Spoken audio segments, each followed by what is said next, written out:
I was never supposed to be home that early. The crew had wrapped up faster than expected, steel delivery postponed, electrician's inspection bumped to Monday, and I figured I'd take the rare chance to surprise Dana. Maybe we'd have lunch, maybe talk like we used to before everything started feeling so scripted. I even stopped to pick up her favorite sandwich from that deli she used to drag me to when we were dating. I had it all planned in my head.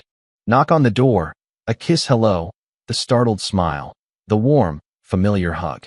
But instead, I walked into silence. The living room was empty. Sunlight filtered through the blinds in thin golden slits.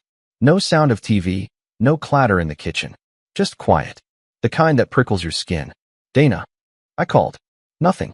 Then I heard it, muffled voices upstairs. One low, one higher. Laughter, and then something else. A moan. Her moan. At first, I stood still, frozen, like my body hadn't caught up with my brain. Then I moved, slow, like I was underwater. Up the stairs I helped sand and stain myself when we bought this place. The closer I got to our bedroom, the louder the noises became. What sounds? Rhythmic. Desperate. My chest was tight. My mouth dry. My hand trembled as I reached for the doorknob. Part of me didn't want to open it. Maybe I already knew. Maybe I just needed to see it with my own eyes to believe it. The door wasn't even fully shut. I pushed it open, and what I saw will never, ever leave me. There she was, my wife, naked, legs spread, pinned beneath a man I didn't recognize. His broad back arched over her. She was gripping the sheets, eyes closed, head thrown back, her mouth open in a silent cry of pleasure. My heart didn't just break. It ruptured. They didn't see me at first. It was the sandwich bag hitting the floor that finally snapped her out of it. Dana's eyes met mine and widened with horror. Oh my God, Jack!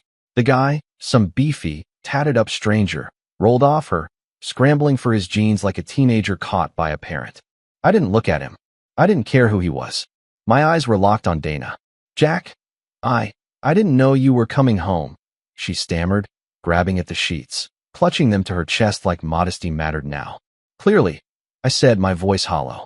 She stepped forward, tears instantly forming. Please, let me explain. Explain? I laughed, but it was a cold, dead thing. I just saw you having sex with another man in our bed. Explain that to me, Dana. It was a mistake, she said quickly. It didn't mean anything. I've just been feeling lost, and he listened. He listened. I repeated. So you fucked him? She flinched. I looked at the bed. Our bed. The one we picked out together. Where we made love, where we talked about kids, where we dreamed. Now it smelled like sweat and betrayal. You know what hurts the most? I said, voice shaking. Not the sex. Not even that it was here. It's your face. You looked happy. Happier than I've seen you in years. Tears spilled down her cheeks. She reached for me. Jack, I'm sorry. Please, we can talk. Work through this. No, I said, stepping back. We're not working through this. We're not anything anymore. Her face crumpled. Don't say that. I've given you everything, Dana. 17 years. A life. Loyalty. And you spit on it. I never meant to hurt you. Well, congratulations. You did. I turned, walked out of the room. I could hear her crying behind me, calling my name, but it sounded like noise behind glass. My ears were ringing. I grabbed a duffel bag from the closet downstairs, threw in clothes without thinking, socks, shirts, underwear, whatever I could stuff in. My hands moved on autopilot, but inside I was collapsing. As I zipped the bag, she came down the stairs in a robe, mascara streaking her face.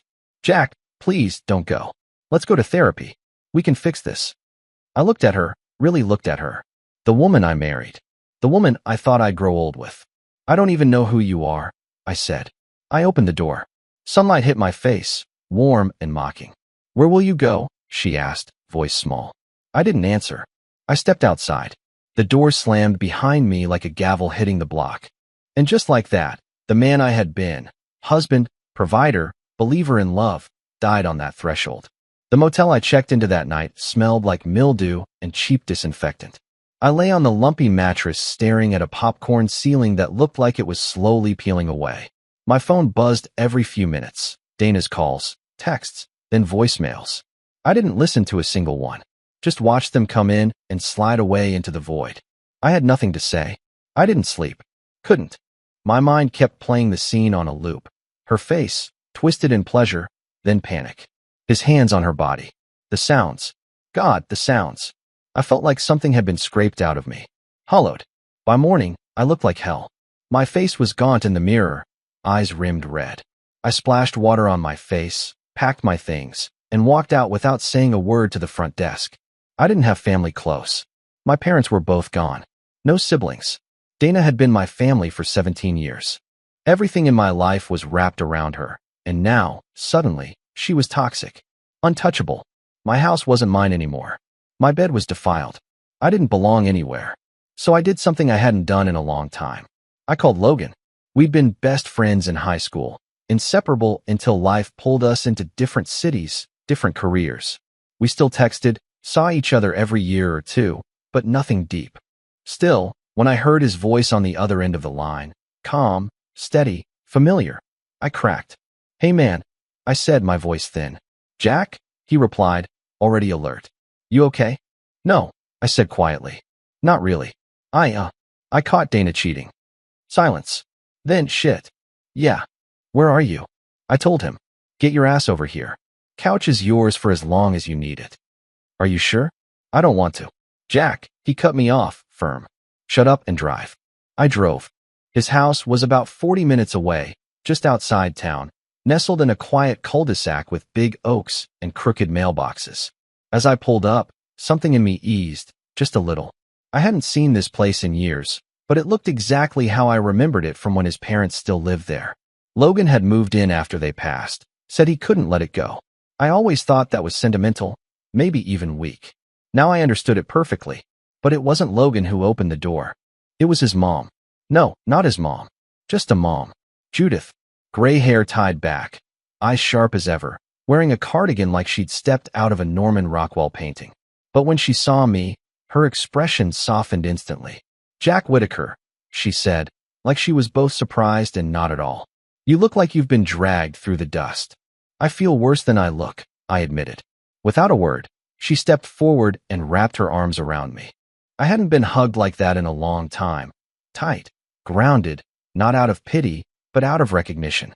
Like she knew what kind of storm I'd walked through. "Come on," she said. "Get in here before the neighbors start inventing stories." The house smelled like lemon cleaner and old books. Same as it had 20 years ago. Logan came out of the kitchen barefoot, wearing a faded Springsteen tee and holding a coffee mug. He looked older, more lines around the eyes, a little thicker around the waist, but still Logan. Still my friend. "Jesus," he muttered, pulling me in for a quick bro hug. "You weren't kidding." "Nope. Judith already made a pot of coffee," he said, nodding toward the kitchen. "You're home, man." Home. That word hit harder than I expected. We sat in the kitchen for a while. I didn't say much, just the basics. Dana. Another man. Our bed. The whole thing. Judith didn't flinch. Logan just kept nodding, occasionally muttering, "What a bitch." I didn't argue. Eventually, Judith stood and said, "The guest room's being used this weekend, but the couch has fresh sheets. You'll be comfortable." I blinked. "Guest room?" Logan scratched the back of his neck. "My aunt's visiting. You remember her? Monica, my mom's younger sister." And then I saw her. She walked in from the hallway, towel around her neck, earbuds in, wearing tight yoga pants and a tank top that clung to curves that weren't there the last time I saw her. "Holy hell. Jack?" she said, stopping mid-step. "Monica?" I asked, blinking. "Jesus, you haven't aged." She laughed, pulling the earbuds out. "Liar. But thanks." There was something about her. Sharp eyes, playful smile, a little dangerous in the way she carried herself. I remembered her vaguely from years ago, but now she was all woman. Early 40s maybe, but effortlessly stunning. "I heard you're in need of a crash pad," she said, stepping close. "You're lucky Judith loves strays. I'll try not to piss on the carpet." She smirked. "Try all you want." Her voice was playful, her presence magnetic. I wasn't ready for it, but damn, I noticed. That scent she wore, something faint and spicy, lingered after she passed by. I caught myself watching her hips sway as she walked into the living room. Logan chuckled. "She flirts with everybody. Don't let it get to your head." Too late. Judith returned with a blanket and pillow. "You'll be okay here, Jack. You're not alone." And for the first time in 24 hours, I believed her. I wasn't okay. Not yet. But maybe. I wasn't entirely broken either. The house fell quiet after dinner. Judith had made roast chicken, garlic mashed potatoes, and some kind of green beans that actually made me want seconds. Monica drank white wine with ice cubes in it and kept slipping me these glances across the table, half teasing, half curious. Logan, mercifully, didn't push me to talk. We just ate like it was any normal Thursday night. But I wasn't normal. Nothing was. Later, Logan disappeared into his bedroom with his laptop. Project for work, he mumbled, shutting the door behind him. And I was left alone on the couch. Judith had fluffed the cushions and laid out a thick wool blanket. There was a small lamp on the side table, casting a soft amber glow across the room. Family photos lined the shelves. Logan as a kid, Judith with her late husband, Monica at what looked like a beach resort in a sun hat and sunglasses, holding a margarita. I stared at the ceiling again, just like in the motel. The fan spun slowly overhead. Every tick of the blades seemed to echo. The silence wasn't peaceful. It was loud. It filled every crack in me, every unspoken question, every unexhaled scream. I lay there trying not to replay the image in my head, Dana's body tangled with his, the way her mouth parted, her hands in his hair, her joy. But the loop started again, like it always did. And this time it felt longer, slower, hungrier. I turned onto my side, clutching the pillow tighter. My chest ached. My throat was dry. My mind kept cycling between fury and sorrow, between a need to cry and a desire to punch a wall. I felt like a man being eaten alive from the inside. "Can't sleep," came a voice, soft and close. I sat up. Judith stood there in a robe, holding a steaming mug. Her hair was tied back, glasses low on her nose. She looked less like Logan's mom and more like a monk delivering peace. "I figured," she said, stepping into the room. "Chamomile with honey. Helps with the tight chest kind of nights." I accepted it, surprised by how warm the mug felt in my hands. She sat beside me on the edge of the couch, without asking. Not too close, not too far. Just enough to make me feel like I wasn't alone. "You don't have to talk," she said after a moment. "But if you want to, I'll listen." I didn't know where to start. Didn't know how to form words that didn't come out jagged or pathetic. But the warmth of the tea, the softness of the light, the sheer weight of everything, it cracked something. "It was our bed," I whispered. Judith didn't flinch. She just nodded slowly, her eyes never leaving mine. "She was smiling," I said, laughing, like she was alive again. I haven't seen her like that in years. And then the words just spilled. Not all at once, but in pieces. I told her how Dana had been distant, how I'd made excuses for months, how I'd convinced myself she was just tired, stressed, distracted, how I'd stopped asking questions because I didn't want the answers. I didn't say it all perfectly. Some things came out fractured, scrambled.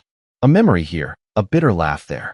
I even started crying halfway through and tried to cover my face like some ashamed little boy. But Judith didn't move. She just sat there. Let me fall apart in slow motion. "I built that life," I said. "I built it. Gave her everything. Stability. Loyalty. A house. Years. And it just," my voice cracked. "It wasn't enough." "She was the fool," Judith said gently. "Not you." I looked at her. "I've seen what kind of man you are, Jack," she continued. "Even when you were just a gangly teenager sneaking beers with Logan. You were always the steady one. The honest one. Not perfect, but solid. And you gave her that. If she wanted something else, that's not your failing. That's hers." The room swelled with silence again, but it felt different now, like it was making room for me. I wiped my eyes. "Thanks for the tea." She gave a little smile and patted my knee. "You've got a place here. Don't forget that." As she stood and turned to leave, another figure appeared in the hallway. Monica. She was in shorts and an oversized t-shirt that hung just enough off one shoulder to catch the light. Her eyes met mine, and I could see it. She'd heard most of that. Maybe all of it. "Sorry," she said, her voice soft. "Didn't mean to interrupt." Judith waved her off. "He's all yours. I'm going to bed." Monica stepped into the room as Judith padded upstairs. She folded her arms, leaned against the wall, watching me with that same faint smile she wore at dinner. "First night's always the worst," she said. I nodded, wiping my nose with the back of my hand. She came closer, sat cross-legged at the far end of the couch, feet tucked under her. "You know," she said after a beat, "I walked in on my ex in the back seat of our Volvo with a yoga instructor named Bryce." My eyebrows rose. "Bryce? Oh yeah. Top knot. Vegan. Smelled like tea tree oil and arrogance. I laughed despite myself. It felt weird. And good. Like I hadn't used that muscle in too long. Did you beat the crap out of him? I asked. Nope. Just took a picture, printed it on a mug, and left it in the kitchen when I moved out. Now I was laughing harder. She grinned. See? You're not dead yet. I looked at her. The curve of her smile, the heat in her eyes. That subtle tilt of her head, like she was peeling me open and liking what she saw underneath. And in that moment, with Monica barefoot on one end of the couch and my ex-wife's ghost finally fading into the background, I felt something strange. Not healing, not forgiveness, but maybe the first breath of air that didn't burn. Morning came too early. I wasn't sure when I'd finally drifted off, but sunlight was already spilling through the living room window when I opened my eyes. My neck ached from the awkward angle of the couch cushion, my shirt was damp with sweat, and my mouth felt like sandpaper. I sat up slowly, blinking through the haze. The smell of coffee pulled me toward the kitchen. Judith was at the stove, humming softly, her robe tied snug. Monica sat at the table, barefoot, hair pulled into a messy bun, reading something on her tablet. She wore one of those soft knit tops that hung low on her shoulder again, and I caught a flash of dark lace underneath. She looked up at me, eyes scanning the damage on my face. You look like you wrestled with your soul and lost, she said, half smiling. I think I did. Judith handed me a cup of coffee without asking how I took it. Logan already left for work. I said to tell you he stocked the fridge with beer and that you're banned from touching his jazz records. I smirked, grateful for the smallness of the moment. Warmth, caffeine, the soft clink of silverware. There was something oddly comforting in the domestic quiet. I sat down across from Monica, and for a few moments we just sipped, letting silence speak for us. Judith finally broke it. When my husband cheated on me, I baked 27 loaves of banana bread. I blinked. Wait, what? She nodded. One for every year we were married. I gave them out to the church, to neighbors, to the postman. I was halfway through the 25th before I realized I didn't even like banana bread. Monica laughed. I remember that phase. You started putting rum in it by loaf number 18. Judith grinned. Best thing I ever did. Got me drunk, got me closure, and no one had the guts to ask me about my divorce while eating warm banana bread. There was a pause. Then Monica looked at me. Mine wasn't banana bread. It was tequila. And regrettable tattoos. I raised an eyebrow. You have tattoos? She rolled up her sleeve and revealed a small, faded cactus on the inside of her forearm. Drunken impulse during my fuck him, I'm free phase. Bryce hated tattoos. So naturally, I got one the day the papers were signed. I couldn't help but smile. Looks good on you. She smirked, holding my gaze for a half second too long. Yeah? Maybe I'll show you the second one sometime. Judith groaned. For the love of decency, Monica. What? I'm just saying. Recovery has stages. I looked down at my coffee. I didn't feel recovered. I didn't even feel like me yet. I don't even know what to do next, I admitted. I don't have a plan. No backup. Judith reached over, resting her hand lightly on mine. You don't need a plan today. You need rest. You need food. And you need to know you're not broken. Monica added, and maybe a long shower. You kind of smell like grief and couch cushions. That actually made me laugh, really laugh, for the first time in what felt like days. After breakfast, I took a long, scalding hot shower in the upstairs bathroom. The steam filled the room, fogging the mirror, and for the first time since that awful afternoon, I didn't feel like the ghost of a man. I felt tired, sure, but real, present. When I came downstairs, Judith was gone, some weekly church group thing, and Monica was curled up on the couch, blanket around her legs, flipping through a book. Hey, she said, glancing up. Hey. She patted the space next to her.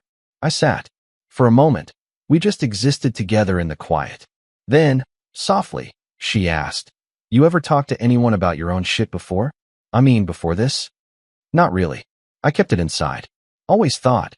You know, no one wants to hear a man complain about feeling empty. She nodded. I used to think that too. Then I ended up on the floor of my condo with a bottle of gin and half a bag of Cheetos, crying over a Spotify playlist called Songs to Bury Your Marriage To. I chuckled. That's specific. Very. But that night was the first time I called Judith. And when I showed up on this couch 3 years ago, I realized something. Grief doesn't have to be solitary. I turned to her, studied her profile, the sharpness of her jaw, the way her lips parted slightly when she spoke. You talk like someone who got through it. I talk like someone who's still getting through it, she said, glancing at me. But I'm not bleeding anymore. That's progress. We sat for a while, not touching, not needing to. There was an ease with her, an honesty I hadn't expected. It didn't fix everything, but it cracked something open, something better than numb. As the afternoon faded into evening, she leaned back, her leg brushing mine. I felt it, noticed it, didn't move away. You're doing better than you think, Jack. I turned to her. Doesn't feel like it. She smiled gently. That's how it always feels in the middle. And maybe she was right. Because while the ache still lived inside me, gnawing at the walls I used to think were unbreakable, I also felt something else. Not hope, but maybe the shape of it, just barely forming. The days blurred. I stayed on Logan's couch longer than I intended. He never once made me feel like a burden, but guilt crept in anyway, between sips of coffee, in the pauses between conversations, in the quiet just before sleep. Each morning, I woke a little earlier. Each night, I stayed up a little later, haunted by the image of Dana's body tangled in someone else's arms, her skin flushed, her eyes wild in a way she hadn't looked at me in years. But something else began to happen. This house, it had its own rhythm, its own energy. And most of that came from Monica. She was everywhere. Always barefoot, always in motion. Sometimes in leggings and a tank top that hugged her body like a second skin. Sometimes in shorts and an old concert tee with the sleeves cut off. She moved like she didn't care who was watching, but I was always watching. It started with the little things. A passing touch on my shoulder that lingered a second too long. A casual lean over the kitchen counter, her tank top dipping just enough to catch my eye. A smirk when she caught me looking, and I knew she caught me. She was dangerous. But God, she made me feel alive. One morning, I came into the kitchen and she was standing on her tiptoes, reaching for a box of cereal on the top shelf. Her shirt lifted just enough to reveal the soft line of her back, the curve of her hip. I think I see your strategy, I said. She turned, grinning. And what's that? Lure a broken man in with breakfast and bare skin. Don't knock it. Comfort food and cleavage works better than therapy. I laughed, but something simmered under the words. She poured 2 bowls, handed me one, and leaned against the counter beside me. Her bare arm brushed mine. You always this handsy with house guests? I asked, more playful than accusing. Only the tragic ones with sad eyes, she replied, flicking her spoon at me. You've got that whole wounded lumberjack thing going on. I scoffed. Lumberjack? You give off used to build things, now builds emotional walls energy. That actually made me laugh. A real, deep belly laugh that startled me. I hadn't laughed like that in weeks. She looked pleased. Later that afternoon, Judith went to her book club, leaving us alone in the house. Logan was still at work. Monica emerged from the guest room wearing a black tank top and tight jeans, hair pulled back, hoop earrings dangling. She smelled like vanilla and heat. Going somewhere? I asked from the couch. She shrugged. Was thinking about hitting that wine bar down the road. Get some air. Maybe flirt with a stranger. I looked at her longer than I should have. Why flirt with a stranger when I'm right here? She tilted her head, intrigued. Is that you flirting, Jack? Maybe. She murmured, stepping closer. You're rusty. Forgive me. It's been a while since I wanted to. That softened something in her face. Her eyes studied me, not with pity, but curiosity, like she was trying to see what was still intact beneath the damage. You want to come with me? She asked. Could use a wingman. I hesitated. What kind of wingman? The kind who doesn't judge me for having 3 glasses of wine and talking shit about my ex. I can handle that. We went. The wine bar was dimly lit, filled with the kind of music that made people lean closer when they talked. We took a table near the back, tucked into a booth. Monica ordered something dry and red. I had bourbon. The conversation started light. Music, movies, ridiculous dating stories. But somewhere between her second glass and my third drink, the edges of our words got softer. You're different now, she said suddenly. I looked at her, surprised. What do you mean? You were always the clean-cut type. Buttoned up. Serious. But now, there's something raw in you. I don't hate it. Thanks, I guess. She leaned in, resting her chin on her hand. You ever wonder if this kind of destruction is the only way some of us wake up? I thought about Dana. About the years I spent smoothing out problems, ignoring signs, pretending that everything was okay because I was terrified of the alternative. I don't know, I said, but I don't want to sleepwalk through the rest of my life. Her gaze lingered. Heavy. Weighted. Good, she said, voice low. Because you're waking up. Back at the house, the mood was different. Charged. The air between us thick with something unspoken. We stood in the hallway longer than necessary, neither of us making a move, but neither willing to say goodnight. Her eyes dropped to my mouth. I almost leaned in. Almost. But I stepped back. Thanks for the drinks, I said, my voice a little hoarse. She smiled softly. Anytime.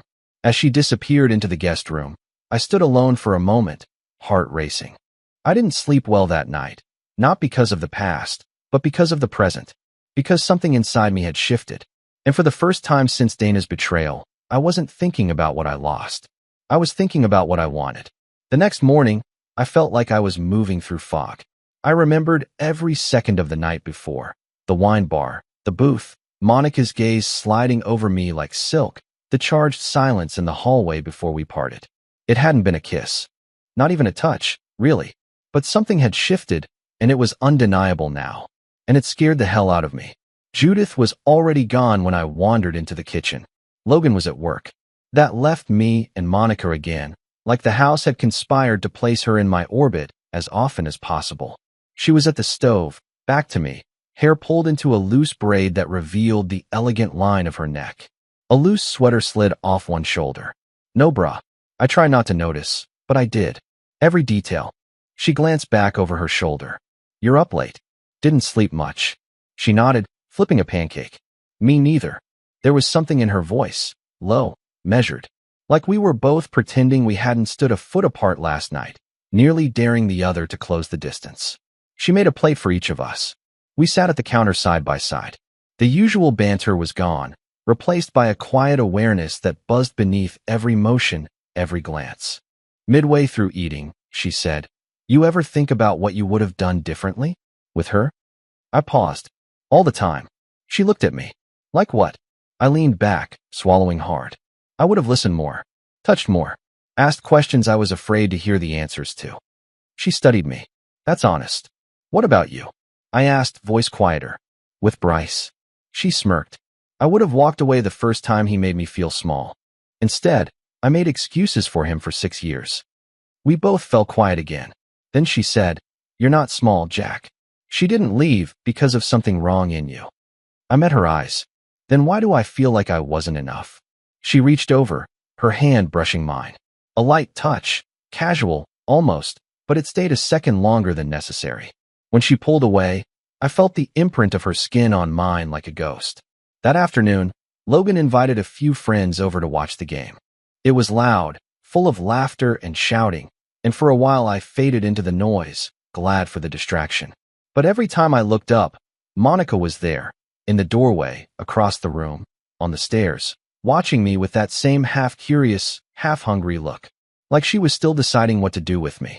When the house finally emptied and Logan went to bed, I was left in the living room, staring at the dark TV screen. I didn't realize she was still up until she walked in with a glass of red wine. You're quiet tonight, she said, settling on the far end of the couch. Lot on my mind. Want company or silence? I hesitated. Company. She tucked her legs under her, curling against the armrest. Her shirt slid lower, revealing more of her collarbone, the faint edge of a tattoo I hadn't seen before. What is that? I asked, nodding at it. She looked down. Oh, this? She tugged the fabric down slightly, revealing a small script that read Burn to Rebuild. Got it after the divorce. Cheesy, I know. No, I said softly. It's honest. We sat in silence again, the air thick with everything unsaid. Then, her voice, quiet, deliberate. You almost kissed me last night. I turned to her. Her expression was open, calm, unapologetic. Yeah, I admitted. I did. Why didn't you? I looked down at my hands. Because it felt too fast. Too soon. And because I was afraid if I kissed you, I wouldn't stop there. Her lips curled into the faintest smile. And would that be such a bad thing? I swallowed hard. She shifted, moving closer. Not too much, just enough that our knees touched. Her fingers found my wrist, trailed up my forearm slowly. I don't want to play games, she said. but I want to know what it feels like. You. Not the sad version. The real you. I could feel her breath, warm and even. I leaned in, slowly, cautiously, and she didn't move, didn't flinch. Her eyes searched mine, waiting. But I didn't kiss her. I lifted her hand instead, holding it between both of mine. Not yet, I said. She blinked. Why? Because when I kiss you, I don't want to feel like I'm escaping something. I want it to be real. And right now, I don't trust my own motives. She nodded, slowly pulling her hand back. That's probably the most attractive answer you could have given. I chuckled, the tension easing. But something lingered. Her hand brushed mine again, this time slower. Deliberate. I'm not asking for forever, Jack, she whispered. I'm just asking you to stop pretending you don't feel this too. And then she leaned in. Not all the way, not yet, but close enough that the edges of our breath mixed. Her fingers grazed my thigh. Her eyes searched mine one more time, and then she stood. Good night, Jack. And just like that, she walked away, hips swaying, leaving me there with a fire slowly building in my chest. I didn't sleep again that night. But this time, it wasn't grief that kept me awake. It was want. It rained the next night. A soft, steady downpour that drummed gently against the roof and windows, soaking the world in quiet. The kind of rain that makes everything feel still, reflective, a little haunted. I was curled up on the couch, an old hoodie pulled over my head, a blanket across my legs, pretending to watch some forgettable movie while the storm tapped out its lullaby. My mind wasn't on the screen. It hadn't been for days. I couldn't stop thinking about Monica. The way her eyes lingered. The way her voice dropped when we were alone. That almost kiss that left my skin buzzing long after she walked away. There was a fire growing inside me, and I didn't know whether to run from it or feed it. The couch creaked under new weight. I looked up. Judith. She was in a soft flannel robe, her hair loose around her shoulders, silver threads catching the dim light.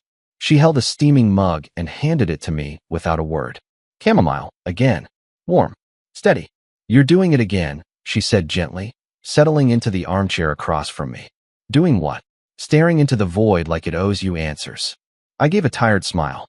It hasn't coughed up much. We sat quietly for a moment, the only sound the hush of rain and the soft clink of her spoon in the empty mug she placed on the side table. I heard Monica and I aren't the only ones you've been talking to, she said. I raised an eyebrow. Logan mentioned it, she continued. That you've been opening up, letting things out. That's good. Yeah, I said. I think the pressure was going to kill me. She nodded. Grief's a funny thing. It starts with heartbreak. But if you're not careful, it ends with forgetting who you are. That hit me. Hard. I don't know who I am anymore, I admitted. She leaned forward, elbows on her knees. You're not what she did to you. You're not her betrayal. You're not some discarded husband. What if I feel like one? Then let me remind you of something, she said. You're still here.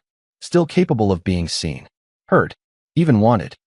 There was weight in her voice, but also warmth. And for a moment, it felt like the world had gone still again. She stood, walked over to me slowly. Come on, she said. Get up. I blinked. What? Get off the damn couch. I did.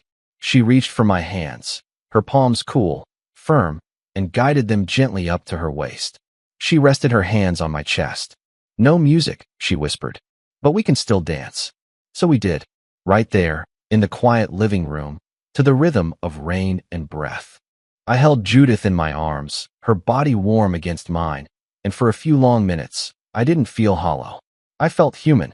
She looked up at me, her eyes soft, and I knew. The kiss came like an exhale. Her lips brushed mine, delicate, uncertain, trembling. She paused just long enough to let me stop her. I didn't. We kissed again. Slower this time. Deeper. Her fingers curled in the fabric of my hoodie, pulling me close. I felt everything in that moment. The loneliness, the ache, the electric charge of being touched for the first time by someone who saw me. She pulled back slightly, resting her forehead against mine. You okay? She asked.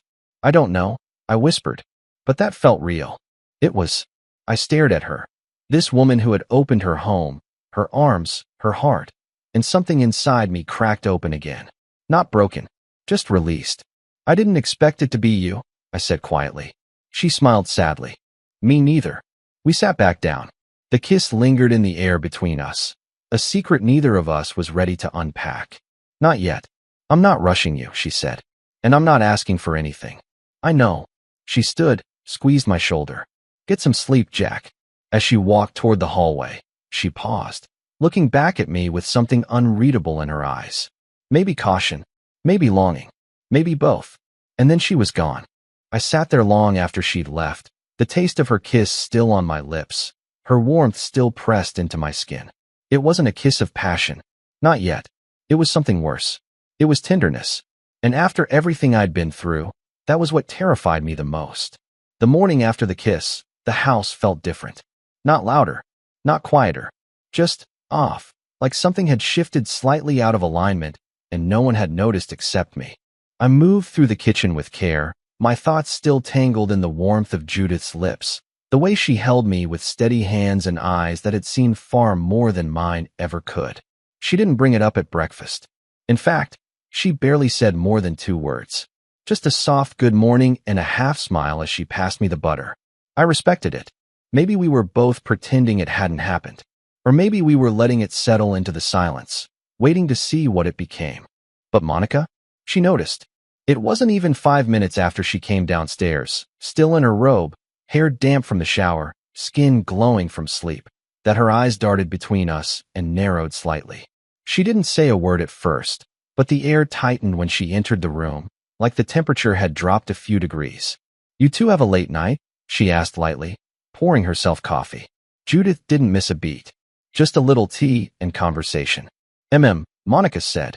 Guess I missed the invite. I looked at Judith, then back at Monica, unsure how to play it. Judith kept her face neutral, her attention focused on her toast. Monica, though, had already turned those sharp, clever eyes on me. She didn't say anything else, but that smirk, that knowing, almost amused curve of her lips, told me everything. She was putting pieces together, and she wasn't mad. No, Monica didn't get jealous. She got interested. The rest of the day played out like a long, slow chess match. Judith remained calm, maternal, quiet. She moved through the house as always, cooking, tidying, humming to herself. She never looked at me too long, never gave anything away. Monica, on the other hand, ramped up. It started small, leaning over the counter a little more than usual, brushing past me in the hallway, her fingers grazing mine when she handed me the remote. Then, sometime after lunch, I caught her watching me from the kitchen door. Her eyes lingered, smoldered, and when she noticed me noticing, she didn't look away. That night, Logan went out with co-workers, Judith retreated early with a book, and Monica and I were left in the living room alone. I sat on the couch nursing a beer, pretending to watch something forgettable on Netflix. She entered barefoot, a glass of wine in hand, wearing yoga pants and a faded band tee that looked like it had been slept in, and yet it clung to her like it was meant to. She sat next to me, close. So, she said, swirling her wine. You and Judith. I froze. What about us? She smiled slowly. You kissed her. I didn't answer. You don't have to deny it, she added. She hasn't stopped humming since she came downstairs. I rubbed the back of my neck. I didn't plan it. You think kisses like that ever are? I looked at her, trying to gauge her reaction. There was no anger in her voice. Just curiosity, intrigue, and something else. Are you mad? I asked.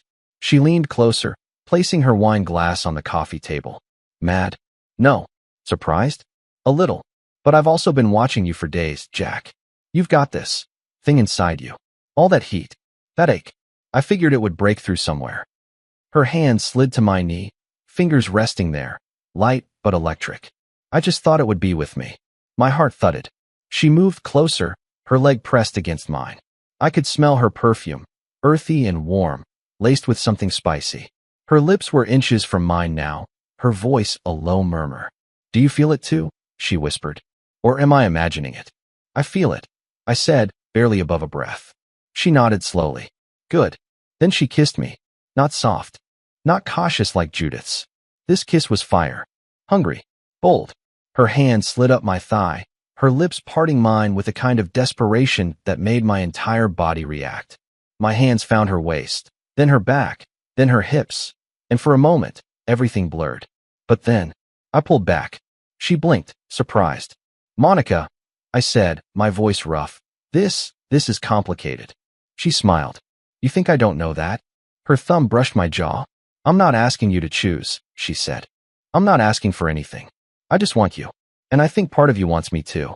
I couldn't argue. We stared at each other, the storm of it all swirling silently between us. Then she stood, the kiss still burning on my lips, and whispered, "Good night, Jack." And just like Judith had the night before, she left me there, buzzing, breathless, and completely unsure which direction I was falling. Because now, I wasn't just drawn to one woman. I was caught between two. And the most dangerous part? They both wanted me. The storm rolled in hard that night. Thunder cracked above the roof like the sky itself was breaking apart, and rain lashed against the windows in thick, angry sheets. I was on the couch again, a blanket around my shoulders, staring into the shadows dancing across the darkened living room. The air felt charged, not just from the storm, but from everything that had been building. Judith's kiss still lived in my chest. Monica's still burned on my lips. And I couldn't stop thinking about both of them. I tried to read. Couldn't. Tried to sleep. Didn't. Instead, I paced the hallway, footsteps silent against the hardwood. The guest rooms were down the hall, Judith's at the end, Monica's just off to the side. The lights under both doors were off, but I knew neither of them was sleeping. I didn't knock on either door, but one of them opened. Monica stood there in nothing but a long, dark t-shirt and bare legs, hair loose around her shoulders, eyes unreadable. "I couldn't sleep," I said. She stepped aside. "Me either." I walked in. The door clicked shut behind me, and for a few seconds, neither of us moved. Then she crossed the space between us and kissed me. There was no hesitation this time. No questions. No holding back. It was fire from the first touch, her hands in my hair, my arms wrapping around her waist, our bodies crashing together like waves. Months of numbness, days of tension, hours of wanting, all of it exploded in that moment. Her shirt hit the floor. My breath caught in my throat. She was beautiful in a way that wasn't polished or staged. It was real, lived in, womanly. She looked at me like she'd been waiting for this, like she knew it was going to happen, and had simply been patient enough to let me catch up. I kissed my way down her neck, over her collarbone, across the soft curve of her chest. She arched into me, fingers clawing lightly at my back, breathing ragged. We stumbled to the bed. Clothes vanished. Sheets tangled. Her body moved against mine with a rhythm that felt familiar and yet brand new. She whispered my name, not desperately, but with intent, like she was claiming me. And I let her. I needed to be claimed. Needed to feel something that wasn't betrayal or shame. Needed to lose myself in the heat of someone who wanted me, not out of pity or rebound, but out of desire. The sex was raw, unfiltered, urgent, but it wasn't careless. It was release. When it was over, we lay tangled in silence, our skin sticky with sweat, breath slowing. She traced lazy circles on my chest with her fingertips. "No regrets?" she asked, voice barely a whisper. I shook my head. "No." She propped herself on one elbow, watching me. "I meant what I said the other night. I'm not asking for anything." I nodded. I know. And I believed her. But I also knew nothing was ever that simple. We both dozed for a bit, bodies pressed close, the storm still rumbling outside. At some point I got up, pulled on my boxers, and stepped out into the hallway, needing air, needing to breathe. My heart was still pounding. That's when I saw Judith. She stood at the kitchen sink in her robe, pouring a glass of water. Her face turned toward me, expression unreadable, lips parted slightly. We stared at each other across the dim light. She didn't ask where I'd come from. She didn't need to. Her eyes dropped to my bare chest, then back up. She gave a small, sad smile. "Storm keeping you up?" she asked. "Yeah," I replied, voice hoarse. "That, and everything else." She walked over slowly and handed me the water. "You don't have to explain," she said. But that only made it worse. "I didn't plan it," I said. "It just happened." She nodded, her hand brushing mine as she passed the glass. "I told you I wasn't asking for anything. And I meant it." I stared at her, guilt now twisting in my gut, not because of what I'd done with Monica, but because Judith had been kind. Grounding. She'd kissed me with care. And I'd taken all that and let lust drive me into another woman's bed the very next night. "I didn't want to hurt you," I said. "You didn't," she replied, and for a second I almost believed her. But her voice was too steady, too rehearsed. She stepped closer, touched my arm, then kissed my cheek, just a press of lips against skin, soft and mothering and final. Get some sleep, she said. And then she walked past me, into the dark hallway, her bare feet silent on the floor. I stood there, drinking the rest of the water slowly, trying to ignore the ache in my chest. I'd wanted to feel alive again. I'd gotten what I wanted. But as I returned to Monica's bed and slipped back under the sheets beside her warm, waiting body, something cold moved inside me. Desire had replaced pain, but it had brought its own kind of complication. Morning arrived, but the warmth from the night before didn't. Monica was still curled against me when I opened my eyes. Her breath slow, steady, peaceful. The storm had passed. Outside, sunlight filtered through the curtains like nothing had changed, but everything had. I slid out of bed carefully, pulled on my clothes, and walked barefoot into the hallway. The house was quiet, still, but the silence didn't feel safe anymore. It felt heavy, aware. I made coffee and stood at the sink while it brewed, staring out the window at the dripping trees. A squirrel darted across the fence. Life went on, but inside me, something had cracked. I didn't regret the night with Monica. Not exactly. But now that the fire had cooled, I couldn't ignore the question gnawing at my ribs. Was this healing? Or just another escape? Judith walked in a few minutes later, still in her robe, hair pulled up. She gave me a small nod, then poured herself a cup without a word. We stood there like co-workers sharing space in a too-quiet break room, pretending not to notice the elephant in the kitchen. Finally, she broke the silence. You're not the first man who's confused touch with direction. I looked at her, startled. She didn't say it with judgment, just experience. Judith. She raised a hand. Don't apologize.